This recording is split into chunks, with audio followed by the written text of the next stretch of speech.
पश्चिम बंगाल में एक बार फिर से रामनवमी के दौरान हिंसा की घटना देखने को मिली है। बंगाल के मुर्शिदाबाद में रामनवमी की शोभा यात्रा के दौरान झड़प हुई, जिसमें कई लोग घायल हो गए। मुर्शिदाबाद के शक्तिपुर इलाके में शोभा यात्रा पर कथित तौर पर पथराव किया गया, जिसमें कम से कम 20 लोग घायल हुए हैं। शक्तिपुर में कल शाम शोभा यात्रा के दौरान विस्फोट हुआ, जिसमें एक महिला घायल हो गई। बीजेपी ने इस घटना पर मुख्यमंत्री ममता बनर्जी की सरकार को घेरा है। पार्टी ने पत्थरबाजी को लेकर कहा है कि पुलिस इस साल भी राम भक्तों की सुरक्षा करने में नाकाम रही। Sad that you have rioting only in West Bengal and nowhere else in the country when processions of Ram Navami are going on.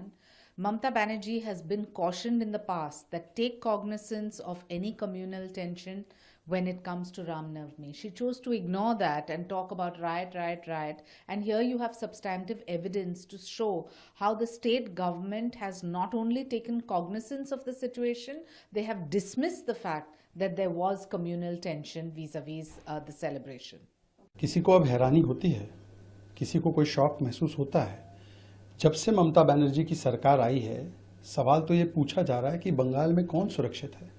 संदेश खाली की हिंदू महिलाएं सुरक्षित नहीं, ईडी एनआईए की टीम सुरक्षित नहीं, रामनवमी का पर्व मनाने वाले वहाँ के जो हिंदू फेथफुल्स है वो सुरक्षित नहीं। सुरक्षित केवल संदेश खाली का अपराधी शाहजहां शेख और भ्रष्टाचार में लिप्त टीएमसी का सिंडिकेट, केवल यही सुरक्षित है। और ये तो होगा ही जब प्रदेश की मुखिया रामनवमी के अवसर पर ऐसा ट्वीट करेंगी जैसे कि रामनवमी एक दंगाइयों का पर्व है। ऐसा प्रस्तुत करेंगी कि रामनवमी में तो अशांति फैल जाती है, और दूसरे मजहबों के लिए जब उनके पर्वों के लिए ट्वीट किया जाता है तब तो कहा जाता है कि ये अमन और शांति का संदेश देते हैं।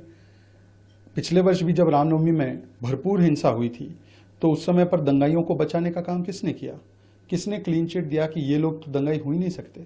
और एक नहीं, ऐसे अनेकों उदाहरण हैं कि ममता बनर्जी की सरकार ब्लास्ट के जो आरोपी हैं उनके बचाव में, दंगा करने वाले लोगों के बचाव में, बलात्कार करने वाले लोगों के बचाव में, भ्रष्टाचार करने वाले लोगों के बचाव में।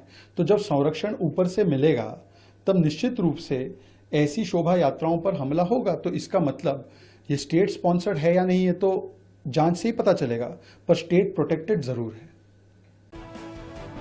ब्यूरो रिपोर्ट, टीम मानस न्यूज।